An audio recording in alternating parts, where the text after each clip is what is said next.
Okay, for my final major project, I'm doing a radio drama, and the idea that I'm going to be working on is called Surviving a Day at College. This is gonna be like a mockumentary slash survival guide on how to cope with life at college. So it's gonna be like a first person perspective on like meeting people, but it's gonna be like really exaggerated and it's gonna be treated like a wildlife safari type thing. So every encounter is gonna be like, oh look, a wild animal, but it's gonna be like the normal social issues of college. Okay, first question. What age group do you think this is suitable for? I think it would be people sort of just coming into college, or sort of tweens, like Ned's Declassified School Survival Guide.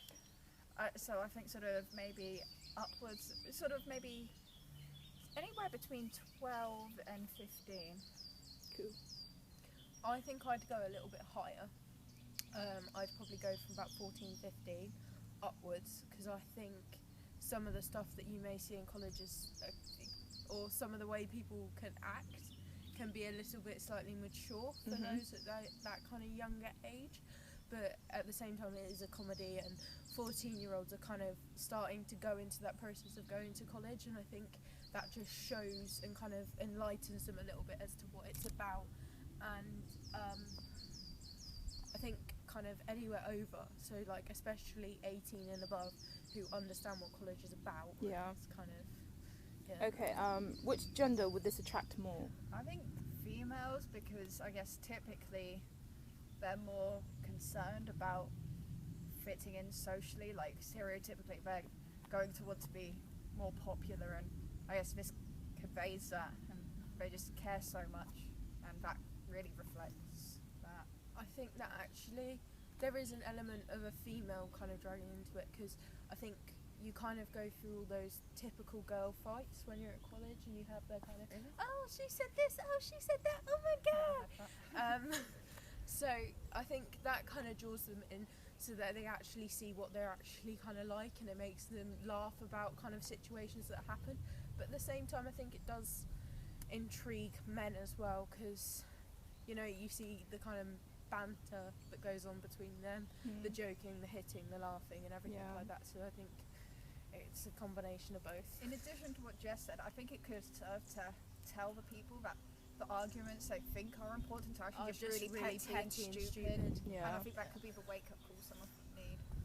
Okay, what race or ethnicity do you think would watch, listen to this radio drama? I think, because typically, not to be stereotypical about where you're filming it, there's a lot of British people here, and if you're basing it on the class that we have, I think I think that actually, because different ethnicities act different ways, and I think British people would be kind of more intrigued to how they actually act, and I think other ethnicities will kind of make fun of each other. That's not like, that's not me trying to be like racist like and stuff.